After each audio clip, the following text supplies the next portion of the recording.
എല്ലാ ജൂതന്മാരെയും ഇസ്ലാമിന്റെ വിരോധികൾ എന്ന് പറയരുത്. എത്രയോ ജൂതന്മാർ ഫലസ്തീനു വേണ്ടി ഇപ്പോഴും അവർ സമരം ചെയ്യുകയാണ്. ഫലസ്തീനു വേണ്ടി ഐക്യദാർഢ്യം പ്രഖ്യാപിക്കുന്നു. എത്രത്തോളം എന്ന് വെച്ചാൽ ഇസ്രയേലിലെ എം പി പോലും, ഇസ്രയേലിന്റെ വ്യക്തി, ഇസ്രയേലിന്റെ സന്താനം, ജൂതന്റെ സന്താനം പോലും ഇത് കാണിക്കുന്നത് നിങ്ങൾ അക്രമമാണെന്ന് അദ്ദേഹത്തിനെങ്കിലും പറയാൻ ഒരു ചങ്കൂറ്റം അല്ലാഹു കൊടുത്തു എന്നുള്ളതാണ്. അപ്പൊ ലോകത്ത് ഇസ്ലാമിന്റെ ശത്രുക്കൾ രണ്ടര. നമ്മളിപ്പോ എല്ലാ ഹിന്ദുക്കളെയും നമുക്ക് കുറ്റം പറയാൻ പാടുണ്ടോ? മുസ്ലിമീങ്ങളുടെ എല്ലാ ഹിന്ദുക്കളെയും നമുക്ക് ഒരിക്കലും ഇന്ത്യ രാജ്യത്തെ അല്ലെങ്കിൽ മുസ്ലിമീങ്ങളോട് വെറുപ്പുള്ളവരല്ല. എത്രയോ നല്ല മനുഷ്യർ, മഹാമനുഷ്യർ, ഭൂരിപക്ഷവും ഹിന്ദുക്കൾ ഒരുപക്ഷെ മുസൽമാനോട് സ്നേഹവും ആദരവും പുലർത്തുന്നവരായിരിക്കും. അവരിലൊരു ന്യൂനപക്ഷമാണ് ഫാസിസ്റ്റുകൾ. അതേപോലെ ഒരു ജൂതന്മാരിലെ സൈനിസ്റ്റുകളാണ് പരിശുദ്ധമായ ശരീഅത്തിനെ, ഇസ്ലാമിനെ തകർക്കാൻ വേണ്ടി അവർ കൊടുമ്പിരി കൊള്ളുന്നത്. അതിനുള്ള ആയുധങ്ങളാണ് അവർ പാവപ്പെട്ട കുഞ്ഞുമക്കളെ കൊല്ലുക എന്നുള്ളത്. അവരുടെ ലക്ഷ്യം അതാണ്, അവരുടെ തത്വം അതാണ്.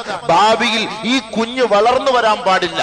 അതാണ് അവർ കുഞ്ഞുമക്കളെ 1550ഓളം കുഞ്ഞുമക്കളെ ഒരു ദയയില്ലാതെ, ദയയുടെ കണിക പോലും ഇല്ലാതെ അവർ കൊന്നൊടുക്കണമെങ്കിൽ ഏത് മതത്തിന്റെ വ്യക്തികളാണ്, ലോകത്ത് ഏത് മതമാണ് കുഞ്ഞുങ്ങളെ ദ്രോഹിക്കാൻ പറയുന്ന മതം? ആദരവായ റസൂലുള്ളാഹി സ്വല്ലല്ലാഹു അലൈഹി വസല്ലമ തങ്ങൾ പോലും യുദ്ധമര്യാദയിൽ സഹാബാക്കളോട് പ്രത്യേകമായി അണികളോട് നൽകിയ താക്കീതാണ്, കുഞ്ഞുങ്ങളെ തൊട്ടുപോകരുത്, വൃദ്ധകളെ തൊട്ടുപോകരുത്, സ്ത്രീകളെ തൊട്ടുപോകരുത്. പരിശുദ്ധ പ്രവാചകന്റെ പ്രത്യേകമായ ഇടപെടലുകളായിരുന്നു. അതുകൊണ്ട് അവർ അന്നും സൂക്ഷിച്ചിരുന്നു. ഇന്നും ജീവിച്ചിരിക്കുന്ന ഈ സത്യവിശ്വാസികൾ അതിനെ അവർ സൂക്ഷിക്കുന്നു. അതുകൊണ്ട് കുഞ്ഞുങ്ങളെ അവർ സുരക്ഷിത സ്ഥാനങ്ങളിലേക്ക് അവർ എത്തിക്കുന്നു. പക്ഷേ ജൂതരാഷ്ട്രമോ ജൂതായിസമോ അങ്ങനെയായിരുന്നില്ല. അവർ കുഞ്ഞുമക്കളെയാണ് അവർ ലക്ഷ്യമിടുന്നത്. എന്നിട്ട് പറയും അത് മറ്റുള്ളവരാണ് അവരെ കൊന്നുകളഞ്ഞത്. എന്താണ് അർത്ഥം? ഭാവിയിൽ ഇവർ വളർന്നു വരാൻ പാടില്ല. ഭാവിയിൽ ഇവർ വളർന്നു വരാൻ പാടില്ല. ഇവരാണ് ഇനി ഭാവിയിൽ വളർന്നു വരുന്നതെങ്കിൽ ഇസ്രയേലിനെ പിടിച്ചടക്കാൻ ഇവരെ കൊണ്ട് കഴിയും. അതുകൊണ്ട് ഓരോ കുഞ്ഞുമക്കൾക്ക് പോലും പരിശുദ്ധമായ ഷഹാദത്ത് എന്തെന്ന് മനസ്സിലായി. നമ്മുടെ മക്കൾക്ക് അത് അറിയില്ല, നമ്മുടെ മക്കൾക്ക് യുവാക്കൾക്ക് അറിയില്ല, നമ്മുടെ സഹോദരി സഹോദരങ്ങൾക്കറിയില്ല എന്താണ് ധർമ്മസമരം. അതിൽ ഷഹീദായാൽ, വീരമൃത്യു വരിച്ചാൽ ഉണ്ടാകുന്ന ഗുണങ്ങൾ എന്താണെന്ന് നമ്മുടെ സമുദായത്തിന് അറിയില്ല. എന്നാൽ ഫലസ്തീനിലെ കുഞ്ഞുമോൾ, 3 വയസ്സ് 4 വയസ്സുള്ള കുഞ്ഞുമോൾ, അവർ കളിപ്രായം കഴിയാതെ പറക്കമുറ്റാത്ത കുഞ്ഞുമകൾ, അവൾ കളിച്ചുകൊണ്ടിരിക്കുന്ന കളിപ്പാട്ട എടുത്തിട്ട് ഒരു പാത്രത്തിൽ വെച്ചിട്ട് എഴുത്തെഴുതി വെച്ചു, ഇത് ഞാൻ മരിച്ചു പോകും, ഷഹീദാവും, ഇത് മറ്റുള്ള കുഞ്ഞുമക്കൾക്ക് നിങ്ങൾ കൊടുക്കണേ, അവർ സന്തോഷിക്കട്ടെ. ആ കുഞ്ഞുമക്കൾ പോലും ഷഹീദാവാൻ തയ്യാറാണ്. ഷഹീദിന്റെ മഹത്വം അത്രയും വലുതാണ്, ചെറിയ കാര്യമല്ലാതെ. നമുക്കൊരു പക്ഷെ വലിയ വിഷമം ഉണ്ടായേക്കാം.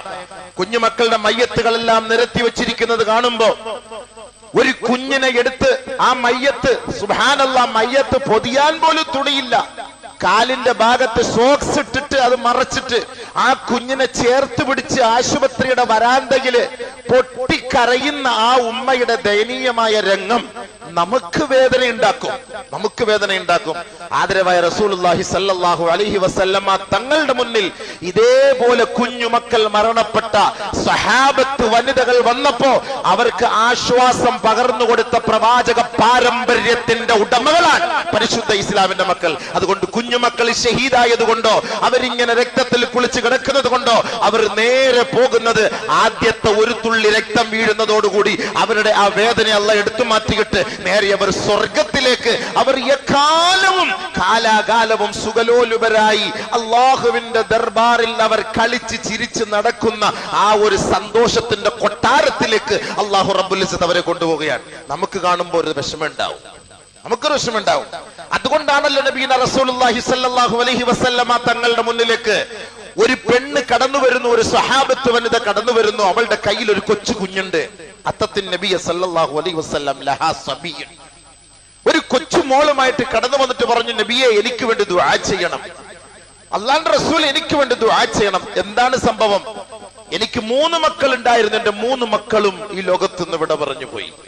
എനിക്കിനി എന്റെ കയ്യിലുള്ള ഈ ഒരു കുഞ്ഞു മോള് മാത്രമാണ്, എന്റെ ഈ മോൾക്ക് വേണ്ടി ദുആ ചെയ്യണം.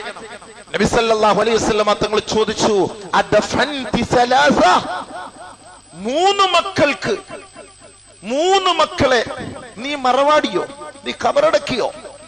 3 മക്കൾക്ക് 3 മക്കളെ നീ അള്ളാഹ്ക്ക് വേണ്ടി കൊടുത്തോ? നബി സല്ലല്ലാഹു അലൈഹി വസല്ലം തങ്ങൾ ആ സഹാബത്ത് വനിതയോട് ചോദിച്ചപ്പോ ഖാലത്ത് നഅം, യാ റസൂലല്ലാഹ്, അതേ എന്റെ 3 മക്കളും പൈതലായിരിക്കുമ്പോ പറക്കമുറ്റാത്ത കുഞ്ഞുമക്കൾ എന്നിൽ നിന്ന് വിട പറഞ്ഞു പോയി. നബിയുനാ റസൂലുള്ളാഹി സ്വല്ലല്ലാഹു അലൈഹി വസല്ലമ തങ്ങൾ ആ ഉമ്മയുടെ മുഖത്ത് നോക്കിയിട്ട് പറഞ്ഞു, ലഖദ് ഇഹ്തളർതി ബിഹിലാരിൻ ശദീദിൻ മിനന്നാർ. നരകത്തിൽ ഒരു വലിയ മതിൽക്കെട്ട് നീ സ്ഥാപിച്ചിരിക്കുകയാണ്. ആ മതിൽക്കെട്ടിനപ്പുറത്തേക്ക് നീ പോകൂല എന്ന് പറഞ്ഞാൽ ഈ 3 കുഞ്ഞു മക്കളുടെ പേരിൽ നിനക്ക് ഒരിക്കലും നരകം അള്ളാഹു നൽകുകയില്ല. നബി സല്ലല്ലാഹു അലൈഹി വസല്ലമ തങ്ങൾ പറഞ്ഞു, മൻ ദഫന സലാസതൻ, 3 മക്കളെ ആരെങ്കിലും ഖബറടക്കിയാൽ ഹറമല്ലാഹു അലൈഹിം അന്നാർ, അവരുടെ മേൽ അല്ലാഹു റബ്ബുൽ ഇസ്സത്ത് നരകം നിഷിദ്ധമാക്കി, ഹറാമാക്കി എന്ന് നബിയുനാ ഷഫീഉന റസൂലുള്ളാഹി. അങ്ങനെ കണക്ക് വെച്ച് നോക്കുമ്പോൾ ഫലസ്തീനിലെ മാതാപിതാക്കൾക്ക് നരകമുണ്ടെന്ന് നമുക്ക് പറയാൻ കഴിയുമോ? ആലോചിച്ചു നോക്കി. ഒരുപക്ഷെ മനുഷ്യൻ തെറ്റ് ചെയ്യുന്നവനായിരിക്കാം. നമ്മൾ നോക്കുമ്പോൾ ഫലസ്തീനിലെ മക്കൾ ചിലപ്പോൾ ചിലപ്പോ അവര് ഭൗതികമായ രസാനുഭൂതികളോട് കൂടുതൽ താല്പര്യം കാണിക്കുന്നവരായിരിക്കാം. അവിടുത്തെ സ്ത്രീകളാകാം, പുരുഷന്മാരാകാം. എല്ലാവരും ഇപ്പൊ നമ്മുടെ നാട്ടിലും അങ്ങനെയാണല്ലോ. എല്ലാവരും ഇപ്പൊ പക്കാ ദീനിയായിട്ടുള്ള ജീവിതമൊന്നും ആയിരിക്കൂല. പക്ഷെ ഇവരുടെ ആ തെറ്റുകൾ, അവർ അനുഭവിക്കുന്ന ത്യാഗത്തിന്റെ പേരിൽ, അവരുടെ മേലേക്ക് പതിക്കുന്ന മിസൈലിന്റെ പേരിൽ അവര് പിടഞ്ഞു വീണ് ആ മുബാറക്കായ മണ്ണിൽ അവർ മരണപ്പെടുന്നതിന് മുമ്പ് ഒരൊറ്റ തുള്ളി രക്തം ആ ഫലസ്തീനിന്റെ മണ്ണിലേക്ക് വീഴുന്നതോടുകൂടി അവരുടെ ജീവിതത്തിൽ ഇന്നേ വരെ ചെയ്ത മുഴുവൻ പാപങ്ങളെയും അല്ലാഹു മാറ്റിമറിക്കുകയാണ്, ഡിലീറ്റ് ചെയ്യാണ്. പിന്നീട് അല്ലാഹു അവർക്ക് ഉയർന്ന ദർജയാണ് കൊടുക്കുന്നത്. അതാരും അതിനെ കുറിച്ച് ചിന്തിക്കുക. അതാണ് അല്ലാഹു പറഞ്ഞത്, വലാ തഹിനു ഫി ഇബ്തിഗാഇൽ ഖൗം ഇൻ തകൂനു തഅലമൂൻ ഫഇന്നഹും യഅലമൂന കമാ തഅലമൂൻ വതർജൂന മിനല്ലാഹ് മാ ലാ യർജൂൻ. ജൂതന്മാർ ഒരിക്കലും ആഖിറത്തിൽ ഒന്നും ആഗ്രഹിക്കാൻ അവർക്കില്ല. അവർക്കൊന്നും അവിടെ കിട്ടാനൊന്നുമില്ല. അവർക്ക് നാളെ അവർക്ക് നരകമാണ്, അവർക്ക് നാശമാണ്. അവർ ഈ ഭൗതികമായ ലോകത്ത് ജീവിച്ച് ചാവുന്നതോടുകൂടി അവരുടെ എല്ലാം അവസാനിച്ചിരിക്കുന്നു. ഇനി ആഖിറത്തിൽ പ്രതീക്ഷിക്കാവുന്നത് നിങ്ങൾക്ക് മാത്രമാണ്. നിങ്ങളൊന്ന് മരിച്ചു വീണാൽ മാത്രം മതി. അല്ലാഹു റബ്ബുൽ ഇസ്സത്ത് നിങ്ങളുടെ ആത്മാവിനെ ആ സ്വർഗലോകത്തിന്റെ പച്ച തട്ടുകളിലേക്ക് അല്ലാഹു സുബ്ഹാനഹു വ തആല പച്ച പറവകളെ പോലെ, പട്ടുടയാടുകൾ ധരിപ്പിച്ചുകൊണ്ട് പാറിപ്പറക്കുന്ന പക്ഷിപ്പറവാദികളെ പോലെ അല്ലാഹു സുബ്ഹാനഹു വ തആല നിങ്ങളുടെ മക്കളെയും അനുഗ്രഹിച്ചിരിക്കുകയാണ്. അതുകൊണ്ട് വതർജൂന മിനല്ലാഹ്, നിങ്ങൾ അല്ലാഹുവിൽ നിന്ന് ആഗ്രഹിക്കുന്നത് മാ ലാ യർജൂൻ, അവർ ആഗ്രഹിക്കാത്തതാണ്. അതുകൊണ്ട് നിങ്ങൾ വിഷമിക്കണ്ട. വലാ തഹിനു, നിങ്ങൾ വിഷമിക്കണ്ട, നിങ്ങൾ ദുഃഖിക്കണ്ട, നിങ്ങൾ പ്രയാസപ്പെടണ്ട. ഈ മക്കൾ, മരണപ്പെട്ടു പോയ മക്കൾ, നമ്മൾക്കറിയാം, എന്നും പത്രത്തിൽ നമ്മൾ കണ്ടതാണ്. 15 വർഷം കാത്തിരുന്ന ഒരു കുഞ്ഞിക്കാലിന് വേണ്ടി, ഒരു കുഞ്ഞിക്കാല് കിട്ടാൻ വേണ്ടി കൊതിയൂറുന്ന എത്രയോ ദമ്പതികളുണ്ട്. ദുആ ചെയ്ത് അങ്ങനെ 14-15 വർഷത്തിന് ശേഷം 4 കുരുന്നു മക്കളെ അല്ലാഹു തആല നൽകി. ആ 4നെയും ഒരുമിച്ചെടുത്തു. ഒരു ഉമ്മയുടെ ഒക്കത്തിരുന്ന് പാല് കുടിച്ചുകൊണ്ടിരിക്കുന്ന ഉമ്മയും മകളെയും കുഞ്ഞിനെയും അല്ലാഹു എടുത്തു. ഇങ്ങനെ എത്രയെത്ര സംഭവം നമ്മൾ കാണുന്നു. നമ്മൾ ആലോചിച്ചു നോക്കണം. ആ 4 കുരുന്നുകളുടെയും മാതാവ് ജീവിച്ചിരിപ്പുണ്ട്. അവർ വളരെ വിഷമത്തിലും പ്രയാസത്തിലുമാണ്. ഏറ്റവും വലിയ ഒരു ദുരന്തം, 7 ദിവസം പ്രായമായ ന്യൂ ബോൺ ബേബി അടക്കം ഷഹീദാക്കപ്പെട്ടു. 7 ദിവസം. നബി സല്ലല്ലാഹു അലൈഹി വസല്ലമ തങ്ങൾ പറഞ്ഞു, ഏ ഉമ്മമാരെ, ഉപ്പമാരെ, നിങ്ങളുടെ കുഞ്ഞുമക്കൾ മരണപ്പെട്ടത് കൊണ്ട്, ഷഹീദാക്കപ്പെട്ടത് കൊണ്ട് നിങ്ങൾ അതിന്റെ പേരിൽ ദുഃഖിക്കരുത്, പ്രയാസപ്പെടരുത്. നബി സല്ലല്ലാഹു അലൈഹി വസല്ലമ തങ്ങൾ നമുക്ക് സമാധാനം തരികയാണ്. നമ്മൾ ചിന്തിക്കണം, ഇസ്ലാമിന്റെ മക്കൾ, നമ്മൾ സമാധാനം നമ്മൾ മനസ്സിലാക്കണം. അള്ളാഹു നമുക്ക് ചെയ്ത അനുഗ്രഹങ്ങൾ. പടച്ചവനെ, നമ്മുടെ മക്കൾ മരിച്ചാൽ, അല്ലാതെ ഒരു മകൻ മരിച്ചു അതിന്റെ പേരിൽ പൊട്ടിക്കരഞ്ഞ് നിലവിളി ഉണ്ടാക്കിയിട്ട് കാര്യമില്ലല്ലോ. നമ്മൾ എന്ത് ചെയ്യാനാണ്? മരണപ്പെട്ടാൽ എന്തായിരിക്കും നമുക്ക് പിന്നീട് അതിനുശേഷം ഉണ്ടാവുക? ആ ഒരു സന്തോഷ വാർത്തയല്ലേ നമുക്ക് വേണ്ടത്. ആദരവായ റസൂലുള്ളാഹി സ്വല്ലല്ലാഹു അലൈഹി വസല്ലം തങ്ങൾക്ക് 7 മക്കൾ ഉണ്ടായിരുന്നു. നബിയുനാ റസൂലുള്ളാഹി തങ്ങളുടെ ഹയാത്തിൽ, ജീവിതത്തിൽ 6 മക്കളും മരണപ്പെട്ടു പോയി. ഫാത്തിമ റളിയല്ലാഹു തആല അൻഹ മാത്രമായിരുന്നു നബി തങ്ങളുടെ കാലഘട്ടത്തിൽ ജീവിച്ചിരുന്നത്. അള്ളാന്റെ റസൂൽ ലോകത്ത് നിന്ന് വിട പറഞ്ഞതിന്റെ 6 മാസത്തിന് ശേഷം ഫാത്തിമ ബീവി ലോകത്തോട് വിട പറഞ്ഞു പോയി. നബി സല്ലല്ലാഹു അലൈഹി വസല്ലമ തങ്ങളുടെ കുഞ്ഞു പൈതലുകൾ, കുഞ്ഞുമക്കളാണ് അബ്ദുള്ള, ഇബ്രാഹിം, ഖാസിം. ഇവരായിരുന്നു ചെറുപ്പത്തിലെ 17 മാസം, 10 മാസം, 9 മാസം ഒക്കെ ആയപ്പോ ആ കുഞ്ഞു പൈതൽ നബി സല്ലല്ലാഹു സല്ലല്ലാഹു അലൈഹി വസല്ലമ തങ്ങളുടെ മുന്നിൽ വെച്ച് വഫാത്താകുമ്പോൾ ആ ഒരു രംഗം ഒന്ന് ആലോചിച്ച് നോക്കിയാൽ അള്ളാന്റെ റസൂൽ കരയുകയാണ്. അള്ളാഹുവിന്റെ റസൂലിന്റെ കണ്ണ് ഈറനണിയുകയാണ്. സഹാബത്ത് പോലും ചോദിച്ചു, നബിയെ അങ്ങ് കരയുകയാണോ എന്ന് ചോദിച്ചപ്പോ ഇത് റഹ്മത്തിന്റെ കണ്ണുനീരാണ് സഹാബാക്കളെ എന്ന് പറഞ്ഞ് നബിയുടെ റസൂലുള്ളാഹി തങ്ങളെ സഹാബാക്കളെ സമാശ്വസിപ്പിച്ചെങ്കിൽ എത്രയെത്ര ഫലസ്തീനിലെ കുഞ്ഞുമക്കൾ മരിച്ചു കിടക്കുമ്പോ ഓർക്കണം, നാളെ ഹബീബായ തങ്ങളുടെ കുഞ്ഞുമക്കൾ മരണപ്പെട്ടു പോയി. നബി സല്ലല്ലാഹു അലൈഹി വസല്ലമ തങ്ങളുടെ മാതൃക ജീവിതത്തിൽ എല്ലാ മേഖലകളിലുമുണ്ട്. 3 ആൺ പൈതലാണ്, ആൺ കുഞ്ഞുങ്ങളാണ് വഫാത്തായി പോയത്. നബി സല്ലല്ലാഹു അലൈഹി വസല്ലമ തങ്ങൾ പറഞ്ഞു, ഈ കുഞ്ഞിന്റെ വഫാത്തിന്റെ പേരിൽ എനിക്ക് കരയാൻ അള്ളാഹു ഒരു അവസരം നൽകിയിരുന്നെങ്കിൽ ഏറ്റവും കൂടുതൽ ഞാൻ വിങ്ങിപ്പൊട്ടിക്കരയുന്നത് എന്റെ മകൻ ഇബ്രാഹിം എന്നിൽ നിന്ന് വിട പറഞ്ഞതിന്റെ പേരിലായിരിക്കും. പക്ഷെ അള്ളാഹു റസൂൽ അത് പിടിച്ചു നിർത്തി. ഫലസ്തീനിന്റെ മക്കൾ കരഞ്ഞതിന്റെ പേരിൽ, മക്കളെ വിട്ടുപോയതിന്റെ പേരിൽ ഒരിക്കലും പൊട്ടിക്കറിഞ്ഞ് നെഞ്ചത്തടിച്ച് നിലവിളിച്ച് കരയും നമ്മൾ കാണുന്നില്ല. സാധാരണ അവർ കരയുന്നു. കാരണം അവർക്കറിയാം ഇതിന്റെ ഗുണം ഞങ്ങൾക്ക് സ്വർഗത്തിൽ കിട്ടും. ഈ കുഞ്ഞു പൈതൽ പോയി സ്വർഗത്തിൽ ഒരു വീട്, ഫലസ്തീനിലെ വീടില്ലാത്ത മക്കൾക്ക് വീടുണ്ടാക്കി വെക്കുമെന്ന് ഞങ്ങൾക്ക് ഉറപ്പുണ്ട്. ഇസ്ലാമിക ശരീഅത്തിന്റെ വിശ്വാസം, അഹ്ലുസുന്നത്തുൽ ജമാഅത്തിന്റെ വിശ്വാസം അതാണ്. ഹദീസിൽ കാണാൻ നബി സല്ലല്ലാഹു അലൈഹി വസല്ലം തങ്ങൾ പറഞ്ഞു, ഇന്നൽ അത്ഫാല യജ്തമിഊന ഫീ അർളിൽ ഖലായിഖി ഫീ മൗഖിഫിൽ ഖിയാമ. ഖിയാമത്തിന്റെ നാളിൽ എല്ലാവരെയും അവിടെ ഒരുമിച്ച് കൂട്ടപ്പെടുമ്പോൾ മുസ്ലിമീങ്ങളിൽപ്പെട്ട് നേരത്തെ മരണപ്പെട്ടു പോയ, ഷഹീദാക്കപ്പെട്ടു പോയ കുഞ്ഞുമക്കളെയെല്ലാം അവിടെ ഒരുമിച്ച് കൂട്ടുകയാണ്. അല്ലാഹു സുബ്ഹാനഹു വ തആല നാദാ മുനാദിൻ മിനസ് സമാ, ആകാശത്ത് നിന്നുള്ള വിളിയാളമുണ്ടാകും, ഇദ്ഹബൂ ബിഹാഉലാഇ ഇലൽ ജന്ന. ഈ നിൽക്കുന്ന കുഞ്ഞുമക്കളുണ്ടല്ലോ, നേരത്തെ മരണപ്പെട്ടു പോയ, ഷഹീദാക്കപ്പെട്ടു പോയ, വീരമൃത്യു മരിച്ചുപോയ കുഞ്ഞുമക്കൾ, ന്യൂ ബോൺ ബേബി അടക്കം പ്രായപൂർത്തി എത്തുന്നതിന് മുമ്പ് മരണപ്പെട്ടു പോയ ആൺപെണ്ണടക്കമുള്ള കുഞ്ഞുമക്കളെ എല്ലാവരെയും നാളെ മഹ്ശറിന്റെ മൈതാനിയിൽ ജനങ്ങളോടൊപ്പം ഒരുമിച്ച് കൂട്ടപ്പെടുമ്പോൾ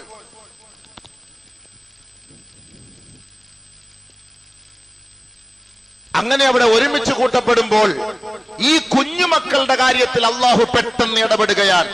മലക്കുകളെ, ഇദ്ഹബൂ ബിഹാഉലാഇ ഇലൽ ജന്ന. ഈ മക്കളെ നിങ്ങൾ സ്വർഗ്ഗത്തിലേക്ക് കൊണ്ടുപോകും. അള്ളാഹു സുബ്ഹാനഹു വ തആല മക്കളോട് പറയും, മക്കളെ, മർഹബൻ ബിദുറാറിൽ മുസ്ലിമീൻ, മർഹബൻ ബിദുറാറിൽ മുസ്ലിമീൻ. മുസ്ലിമീങ്ങളുടെ പുഷ്പങ്ങളെ, മുസ്ലിമീങ്ങളുടെ മാണിക്യമേ, മുസ്ലിമീങ്ങളുടെ പരവതാനികളെ, മുസ്ലിമീങ്ങളുടെ പവിഴമേ, മുത്തുകളെ, നിങ്ങൾക്ക് സന്തോഷം, സ്വാഗതം, വരൂ സ്വർഗത്തിലേക്ക്. ഫയഖിഫൂന അലാ ബാബിൽ ജന്ന. അങ്ങനെ സ്വർഗത്തിന്റെ വാതിൽക്കലേക്ക് അവരെല്ലാവരും വന്നു നിൽക്കും. സ്വർഗത്തിന്റെ വാതിൽക്കൽ വന്നു നിൽക്കുമ്പോ മലക്കുകൾ പറയും, ആശംസകൾ അറിയിച്ചുകൊണ്ട് സ്വർഗത്തിന്റെ വാതിൽ തുറന്നു കൊടുത്തിട്ട് ആ കുരുന്നു മക്കളെ അങ്ങോട്ടേക്ക് കയറാൻ അള്ളാഹുവിന്റെ ഓർഡർ. അവരെ കയറ്റിവിടും. ഒരുമിച്ച് കൂടി നിന്നിട്ട് അല്ലാഹു റബ്ബുൽ ഇസ്സത്തിന്റെ മുന്നിൽ ചോദിക്കുകയാണ്, ഐന ആബാഉനാ വ ഉമ്മഹാതുനാ. എവിടെ ഞങ്ങളുടെ ഉപ്പമാർ, എവിടെ ഞങ്ങളുടെ ഉമ്മമാർ? ഉപ്പയും ഉമ്മയും ഇല്ലാതെ ഞങ്ങളെ മാത്രം തനിച്ച് സ്വർഗത്തിലേക്ക് കയറ്റിവിടാമെന്നാണോ നിങ്ങളുടെ തീരുമാനം? ലാ നദ്ഖുലുൽ ജന്ന ഇല്ലാ മഅ ആബാഇനാ വ ഉമ്മഹാതിനാ. അല്ലാഹുവാണ് സത്യം, ഞങ്ങൾ ഞങ്ങളുടെ മാതാക്കളും പിതാക്കളും ഇല്ലാതെ ഈ സ്വർഗത്തിന്റെ ഉള്ളിലേക്ക് പ്രവേശിക്കുമെന്ന് നിങ്ങൾ കരുതണ്ട.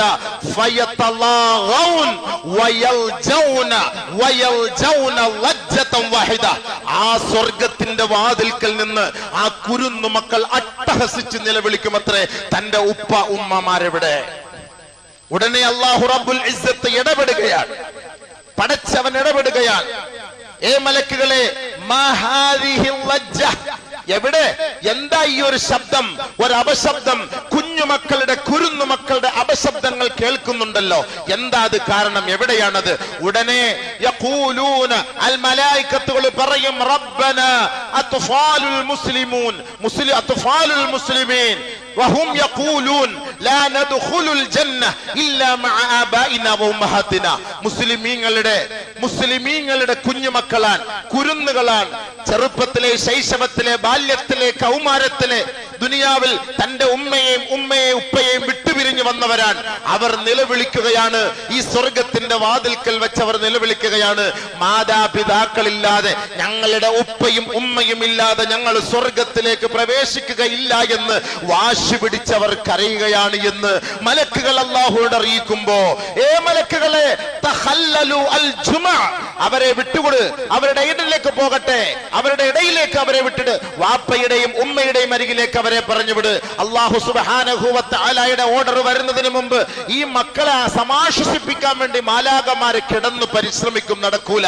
മാലാഖമാര് വന്നിട്ട് പറയും, മക്കളെ ഇന്നഹും ലൈസു മിസ്ലക്, നിങ്ങളെ പോലെയല്ല നിങ്ങളുടെ വാപ്പായും ഉമ്മയും, അവർ തെറ്റ് ചെയ്തവരാണ്, അവർ പാപം ചെയ്തവരാണ്. വഹും യുഹാസബൂന വയുതാലബൂന, അവർക്ക് ഒരുപാട് തെറ്റുകൾ ഉള്ളതിന്റെ പേരിൽ അവർ വിചാരണ നേരിട്ട് കൊണ്ടിരിക്കുകയാണ്, അവർക്ക് വിചാരണയുണ്ട്, അത് കഴിഞ്ഞിട്ടേ നിങ്ങളുടെ അരികിലേക്ക് വരികയുള്ളൂ.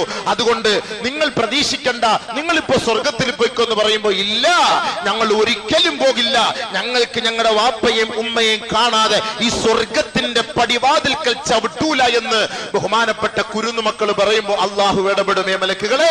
ആ ഹിസാബിന് നേതൃത്വം, ഹിസാബിന് വേണ്ടി, വിചാരണയ്ക്ക് വേണ്ടി സൂര്യന്റെ താഴെ നിൽക്കുന്ന ആ കുരുന്നു മക്കളുടെ മാതാപിതാക്കളുടെ കൈകളിലേക്ക് ഈ മക്കളെ ചേർത്തുകൊണ്ട് ആ മക്കൾ, ആ കുഞ്ഞുങ്ങൾ ആ മാതാവിന്റെയും പിതാവിന്റെയും കൈക്ക് പിടിച്ചിട്ട് നേരെ സ്വർഗത്തിൽ പ്രവേശിച്ചു കൊള്ളട്ടെ. അവരുടെ വിഷയത്തിൽ ഇനി നിങ്ങൾ ഇടപെടണ്ട, അവർക്ക് ഹിസാബുമില്ല, അവർക്ക് വിചാരണയുമില്ല, അവർക്ക് ഇനി ഒരു ശിക്ഷയുമില്ല. അവരുടെ ഏറ്റവും വലിയ ശിക്ഷ ദുനിയാവിൽ തന്റെ കുഞ്ഞുമക്കളെ വേർപെട്ടതിന്റെ ദുഃഖം അടക്കാനാവാത്ത ആ വേദനയായിരുന്നു, പ്രയാസമായിരുന്നു. അങ്ങനെ ആ മക്കളുടെ ശഫാഅത്ത് കൊണ്ട് ഈ മാതാപിതാക്കളെ സ്വർഗത്തിൽ പ്രവേശിപ്പിക്കപ്പെടുമെന്ന് നബിയുനാ ശഫീഉനാ റസൂലുള്ളാഹി. നമ്മൾ ഇവനെ വിഷമിക്കേണ്ട ആവശ്യമുണ്ടോ? നമ്മൾ ഇവനെ ദുഃഖിക്കേണ്ട ആവശ്യമുണ്ടോ? അതുകൊണ്ട് നമുക്ക് സന്തോഷിക്കാം, നമുക്ക് സന്തോഷിക്കാം. നമ്മുടെ മക്കൾ മരണപ്പെട്ടു പോയിട്ടുണ്ടെങ്കിൽ ആ മക്കൾ, നബി സല്ലല്ലാഹു അലൈഹി വസല്ലമ തങ്ങൾ പറഞ്ഞു, ഇന്ന സഖത ലയജുറു ഉമ്മഹു കമാ ആഖുദു സിയാബക്. ഒരാള്, എന്റെ കുഞ്ഞ് മരിച്ചുപോയി നബിയെ, ആകെ ഒരു മോളയില്ലായിരുന്നു, മരണപ്പെട്ടു പോയി, നീ വിഷമിക്കണ്ട. അള്ളാന്റെ റസൂല് അദ്ദേഹത്തിന്റെ മുണ്ടിൽ പിടിച്ചിട്ട് പറഞ്ഞു, ഇതേപോലെ ഈ കുഞ്ഞുങ്ങൾ നാളെ നിന്നെ സ്വർഗത്തിലേക്ക്, അവരുടെ വീട്ടിലേക്ക് നിന്റെ വസ്ത്രം പിടിച്ച് വലിച്ചു കൊണ്ടുപോയി സ്വർഗത്തിൽ കയറ്റും. അതല്ലേ നിനക്ക് ഏറ്റവും നല്ലത്. അതിന്റെ പേരിൽ നീ ദുഃഖിക്കണ്ട എന്ന് നബിയുനാ റസൂലുള്ളാഹി തങ്ങൾ പറഞ്ഞു. ബഹുമാനമുള്ള സഹോദരങ്ങളെ, അതുകൊണ്ട് നമുക്ക് വിഷമം പ്രയാസം, നമ്മൾ മുസ്ലിമീങ്ങളാണ്, നമുക്കറിയാം, മുൻ കാലഘട്ടങ്ങളിലെ പ്രവാചകന്മാരുടെ ചരിത്രങ്ങൾ അറിയാം. അവർ ഈ വേദന അനുഭവിച്ചവരാണ്, അവർ ഈ ത്യാഗം അനുഭവിച്ചവരാണ്. സുഖലോലുപരായി കഴിഞ്ഞുകൂടിയ പ്രവാചകന്മാരുടെ ചരിത്രങ്ങളും നമ്മുടെ മുന്നിലില്ല. എല്ലാവരും ത്യാഗം, എല്ലാവരും വേദനകൾ, എല്ലാവരും പീഡനങ്ങൾ അനുഭവിച്ചിട്ടാണ് ബഹുമാനപ്പെട്ട മൂസ നബി അലൈഹി സ്വലാത്തു വസ്സലാമിനെ പെടാപ്പാട് പെടുത്തിയവരാണ് ഈ ഇസ്രായേലി സന്തതികൾ. അതുകൊണ്ട് ഇന്ന് കാണുന്ന ഈ നരനായാട്ടൊന്നും ഇതൊന്നും വലിയൊരു വിഷയമല്ല. ഇതല്ല, ഇതിനപ്പുറത്ത് സംഭവിക്കും. അത് ഖിയാമത്തിന്റെ മുന്നിൽ, ഖിയാമത്ത് നാളിന്റെ മുന്നോടിയായി ഇതെല്ലാം സംഭവിച്ചേ മതിയാവൂ. ലോകം അത് കണ്ടേ മതിയാവൂ. ഇത് അള്ളാഹുവിന്റെ തീരുമാനമാണ്, തർത്തീബാണ്. ഇനി അഹങ്കാരങ്ങൾ കൂടുമ്പോ അള്ളാഹുവിന്റെ ഭാഗത്തു നിന്നുള്ള ഇടപെടൽ ഉടൻ തന്നെ ഉണ്ടാകും, പേടിക്കണ്ട. വളുരിബത അലൈഹിമു ദില്ലതു വൽ മസ്കനതു ഫബാഉ ബിഗളബിൻ മിനല്ലാഹ് ദാലിക ബിഅന്നഹും കാനൂ യക്ഫുറൂന ബിആയാത്തില്ലാഹ് വയഖ്തുലൂന അൻ-നബിയ്യീന ബിഗൈരി ഹഖ് ബിഗൈരിൽ ഹഖ് ദാലിക ബിമാ അസവ വകാനൂ യഅ്തദൂൻ. ബഹുമാനപ്പെട്ട പ്രവാചകന്മാരെയൊക്കെ കൊന്നപ്പോ അല്ലാഹു സുബ്ഹാനഹു വ തആല അവരുടെയും അവരുടെ കോട്ടകൊത്തളങ്ങളിലും അവരുടെ ഗോത്രങ്ങളിലും അവരുടെ വീടുകളിലും അല്ലാഹു സുബ്ഹാനഹു വ തആല മാരകമായ രോഗങ്ങളെയും അല്ലാഹു വിപത്തുകളെയും ആപത്തുകളെയും ഇടങ്ങേറുകളെയും നിന്ദ്യതകളെയും നിസാരതകളെയും അല്ലാഹു സുബ്ഹാനഹു വ തആല അയച്ച ചരിത്രം പരിശുദ്ധമായ ഖുർആൻ നമ്മളെ പഠിപ്പിക്കുന്നുണ്ട്. അതുകൊണ്ട് നമ്മൾ ദുഃഖിക്കേണ്ടതില്ല. മൂസ നബി അലൈഹി സ്വലാത്തു വസ്സലാം ഗതികെട്ടിട്ട് ഈ ഇസ്രായേലി ജനതയോട് പറഞ്ഞു, വൈദ് ഖാല മൂസ ലിഖൗമിഹി യാ ഖൗമി ലിമ തുഉദൂനനി വഖദ് തഅലമൂന അന്നി റസൂലുള്ളാഹി ഇലൈക്കും ഫലമ്മാ സാഖു വസാഖല്ലാഹു ഖുലൂബഹും. ഇസ്രായേലി സന്തതികളെ, ഞാനൊരു പ്രവാചകനാണെന്ന് നിങ്ങൾക്കറിയില്ല, നിങ്ങൾ എന്തിനാ എന്നെ ഇത്ര വേദനിപ്പിക്കുന്നത്? എന്തിനാണ് നിങ്ങൾ എന്നെ ഇത്ര വേദനിപ്പിക്കുന്നത്? ബഹുമാനപ്പെട്ട മൂസ നബി അലൈഹി സ്വലാത്തു വസ്സലാം അവരോട് ചോദിച്ചാൽ, അത്രയ്ക്കും ഒരു പ്രവാചകനെ വേദനിപ്പിച്ചവരാണ്. അത്രയ്ക്കും ഒരു പ്രവാചകനെ പീഡിപ്പിച്ചവരാണ്. ഒന്ന് ആലോചിച്ചു നോക്കി. അപ്പോൾ എന്തായിരിക്കും അവരുടെ അവസ്ഥ, അവരുടെ സ്വഭാവം? അതിന്റെ പാരമ്പര്യമുള്ളവരാണ് ഇന്നും ജീവിച്ചിരിക്കുന്നത്. തീർച്ചയായും ഇന്ന് പ്രവാചകന്മാരില്ല. പക്ഷേ ആ പ്രവാചകന്മാരുടെ അനുയായികളായ സാധുക്കളായ മക്കളെ കൊന്നെടുക്കലും വേദനിപ്പിക്കലുമാണ് അവരുടെ രസം. അതിലൂടെയാണ് അവർ സന്തോഷം കണ്ടെത്തുന്നത്. ഇത് ഉണ്ടാകും, ഇത് സംഭവിക്കുമെന്ന് പരിശുദ്ധ പ്രവാചകൻ നമ്മളെ അറിയിച്ചിട്ടുണ്ട്, നമ്മളെ മനസ്സിലാക്കിയിട്ടുണ്ട്. അതുകൊണ്ട് ബഹുമാനമുള്ള സഹോദരങ്ങളെ, കഴിഞ്ഞ ആഴ്ച പറഞ്ഞതുപോലെ ഒരിക്കൽ ബൈത്തുൽ മുഖദ്ദസ് മോചിപ്പിക്കപ്പെടും, ഒരിക്കൽ ബൈത്തുൽ മുഖദ്ദസ് മോചിപ്പിക്കപ്പെടും. അത് അല്ലാഹുവിന്റെ തീരുമാനമാണ്. അങ്ങനെ മോചിപ്പിക്കപ്പെടുന്നതാണ് ഖിയാമത്ത് നാളിന്റെ അടയാളം എന്ന് നബിയുനാ ശഫീഉനാ റസൂലുള്ളാഹി മൈമൂന റളിയല്ലാഹു തആല അൻഹ നബി തങ്ങളോട് ചോദിച്ചു, അഫ്തിനാ അൻ ബൈത്തുൽ മഖ്ദിസ്, ബൈത്തുൽ മുഖദ്ദസിനെ കുറിച്ച് ഞങ്ങൾക്കൊരു ഫത്വത, ഞങ്ങൾക്ക് നമസ്കരിക്കണമെന്ന് ആഗ്രഹമുണ്ട്, ഞങ്ങൾക്ക് അവിടേക്ക് പോകണമെന്ന് ആഗ്രഹമുണ്ട്, അവിടെ ഒരു വിളക്ക് കത്തിക്കണമെന്ന് ആഗ്രഹമുണ്ട്, പക്ഷേ സാധിക്കുന്നില്ലല്ലോ നബിയെ. നബിയുനാ റസൂലുള്ളാഹി സ്വല്ലല്ലാഹു അലൈഹി വസല്ലമ തങ്ങൾ പറഞ്ഞ ഒരു മറുപടി, അഫ്തിനാ ഫീ ബൈത്തുൽ മഖ്ദിസ്, ബൈത്തുൽ മുഖദ്ദസിനെ കുറിച്ച് ഞങ്ങൾക്കൊന്ന് അറിയിച്ചതാ എന്ന് പറഞ്ഞപ്പോ അല്ലാഹുവിന്റെ റസൂൽ പറഞ്ഞ മറുപടി എന്തെന്നറിയോ? ബൈത്തുൽ മുഖദ്ദസ് നിൽക്കുന്ന ആ ഫലസ്തീൻ അടങ്ങുന്ന, ആ ഇസ്രായേൽ അടങ്ങുന്ന, ഗസ അടങ്ങുന്ന ആ നാടിനെ കുറിച്ച് അല്ലാഹ് പറഞ്ഞത് അർളുൽ മഹ്ശർ വൽ മൻശർ, നാളെ മഹ്ശറിന്റെ മണ്ണാണത്. നാളെ നമ്മളെ ചോദ്യം ചെയ്യാൻ വേണ്ടി ഉയർത്തെഴുന്നേൽപ്പിക്കപ്പെടുന്ന മണ്ണാണ് ബൈത്തുൽ മുഖദ്ദസിന്റെ മണ്ണ്. അതുകൊണ്ട്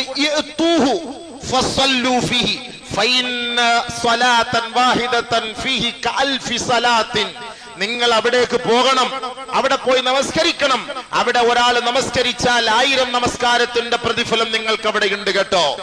ഉടനെ ബഹുമാനപ്പെട്ട മൈമൂന റളിയല്ലാഹു തആല അൻഹ ചോദിച്ചു, ഇന്നത്തെ ഈ സാഹചര്യത്തിൽ, ഇന്നല്ല അന്നുമുണ്ട് ഈ പ്രശ്നങ്ങൾ, അന്നുമുള്ളത് കൊണ്ടാണല്ലോ അന്ന് നബി തങ്ങൾക്ക് അത് പോയാലും മോചിപ്പിക്കാനും പറ്റാതെ പോയത്. അന്നും ആ പ്രശ്നങ്ങളുണ്ട്, മനസ്സിലാക്കണം. 1400 വർഷങ്ങൾക്ക് മുമ്പ്. പിന്നെ നമുക്ക് പറയേണ്ടതുണ്ടോ? അപ്പോ ഞങ്ങൾക്ക് അവിടെ പോയി നമസ്കരിക്കണമെന്നൊരാഗ്രഹമുണ്ടല്ലോ നബിയെ, അതിന് സാധിക്കാതെ വന്നാൽ എന്ത് ചെയ്യണം? നബിയുനാ റസൂലുള്ളാഹി സ്വല്ലല്ലാഹു അലൈഹി വസല്ലമ തങ്ങൾ പറഞ്ഞു, വമല്ലം യുതിഖ് അലാ മൻ ഇഹ്തമല യഹ്തമിലു അലൈഹി, അവിടേക്ക് നിങ്ങൾ യാത്ര ചെയ്യാൻ ഒരു സാഹചര്യം നിങ്ങൾക്ക് കിട്ടിയില്ല എങ്കിൽ ഫൽയുഹ്ദിഹാ സുർജൻ, നിങ്ങൾ ഒരു വിളക്ക് അവിടെ വാങ്ങിക്കൊട്, ഔ സൈതൻ, അല്ലെങ്കിൽ ആ വിളക്കിൽ ഒഴിക്കാൻ എണ്ണ വാങ്ങിക്കൊട്. ആരെങ്കിലും ഫമൻ അഹ്ദാലഹു കാന കമൻ സ്വല്ലാ ഫീഹി, ആരെങ്കിലും ആ ബൈത്തുൽ മുഖദ്ദസിന് വേണ്ടി ഒരു വിളക്ക് കത്തിച്ചു കൊടുത്താൽ, ഒരു വിളക്ക് വാങ്ങിക്കൊടുത്താൽ, അവിടേക്ക് നിങ്ങൾ വിളക്കിൽ കത്തിക്കാനുള്ള എണ്ണ വാങ്ങിക്കൊടുത്താൽ, നിങ്ങൾ അവിടെ പോയില്ല എങ്കിലും നാളെ അള്ളാഹുവിന്റെ കോടതിയിലെത്തുമ്പോ ആ ബൈത്തുൽ മുഖദ്ദസിൽ നിങ്ങൾ നമസ്കരിച്ചവരായി മാറുമെന്ന് നബിയുനാ റസൂലുള്ളാഹി. ഇന്ന് നമുക്ക് വെട്ടവും വെളിച്ചവും ഒന്നുമില്ലാത്ത ആ ഫലസ്തീന്റെ മക്കളെ സഹായിക്കുക എന്നുള്ളത്, അവർക്ക് വേണ്ട സന്തോഷം പകർന്നു കൊടുക്കുക എന്നുള്ളത്, ആ ബൈത്തുൽ മുഖദ്ദസിൽ നമുക്ക് നമസ്കരിച്ചതിന്റെ പ്രതിഫലം ഈ ഹദീസിന്റെ ആശയത്തിൽ നമുക്ക് കിട്ടും. അതുകൊണ്ട് ഫലസ്തീനു വേണ്ടി കൊടുക്കുന്ന 1 രൂപ ഒന്നും നമുക്ക് നഷ്ടപ്പെടൂല. അത് നമുക്ക് നാളെ ആഖിറത്തിൽ കൂലിയാണ്. ബൈത്തുൽ മുഖദ്ദസിൽ നമസ്കരിച്ചതിന്റെ കൂലിയാണ്. എന്നിട്ട് നബി സല്ലല്ലാഹു അലൈഹി വസല്ലമ തങ്ങൾ പറഞ്ഞു, സ്വഹാബത്തെ നിങ്ങൾ വിഷമിക്കണ്ട, ഒരു കാലഘട്ടം വരും കേട്ടോ, ലാ തഖൂമുസ്സാഅ ഹത്താ യുഖാതിലൽ മുസ്ലിമൂന അൽ യഹൂദ, ഒരു കാലം വരും അന്ന് മുസ്ലിമീങ്ങൾ ജൂതന്മാരെ കൊന്നൊടുക്കുന്ന ഒരു കാലഘട്ടമായിരിക്കും. അല്ലാഹുവിന്റെ റസൂലിന്റെ വാക്കാണിത്. ഹത്താ യഖ്തബി അൽ യഹൂദ് മിൻ വറാഇൽ ഹജരി അവി ഷജർ, മുസ്ലിമീങ്ങളുടെ പരാക്രമണം പേടിച്ചിട്ട് ജൂതന്മാര് വൃക്ഷങ്ങളുടെയും വടവൃക്ഷങ്ങളുടെയും കല്ലുകളുടെയും കരിങ്കല്ലുകളുടെയും ഇടയിൽ അവർ പോയി ഒളിച്ചിരിക്കുമ്പോ അള്ളാഹുവിന്റെ കുദറത്ത് കൊണ്ട് ആ കല്ല് സംസാരിക്കും, യാ മുസ്ലിം യാ അബ്ദല്ലാഹ് തആൽ വറായി യഹൂദി ഉഖ്തുൽഹു, ഏ മുസ്ലിമേ ഇങ്ങോട്ട് വാ, എന്റെ പിറകിൽ ഒരു ജൂതൻ ഒളിച്ചിരിപ്പുണ്ട്, ഇങ്ങോട്ട് വാ, കൊല്ലവനെ. അങ്ങനെ ആ മുസ്ലിം ഓടി വന്ന് ആ കല്ലിന്റെ പിന്നാലെ ഒളിച്ചിരിക്കുന്ന ജൂതനെ കൊന്നുകളയും അത്രേ. അപ്പോൾ ഒരു വൃക്ഷം വിളിച്ചു പറയും, യാ അബ്ദല്ലാഹ് യാ മുസ്ലിം തആൽ വറായി യഹൂദി ഉഖ്തുൽഹു, ആ വൃക്ഷം വിളിച്ചു പറയും, വരൂ സഹോദര, വരൂ മുസ്ലിമേ, എന്റെ പിറകിൽ ഒരു ജൂതൻ ഒളിച്ചിരിപ്പുണ്ട്, കൊല്ലവനെ, അവനെ കൊല്ലുമത്രേ. ഇല്ലൽ ഗർഖദ്, ഗർഖദ് എന്ന് പറയുന്ന ഓർക്കിഡ് ചെടിയുടെ പിന്നാലെ ഒളിച്ചിരിക്കുന്നവരെ ഒഴികെ. ഓർക്കിഡ് ചെടി ജൂതന്മാരുടെ ചെടിയാണ്. അതുകൊണ്ടാണ് നബി തങ്ങൾ അതിനെ വിലക്കിയത്.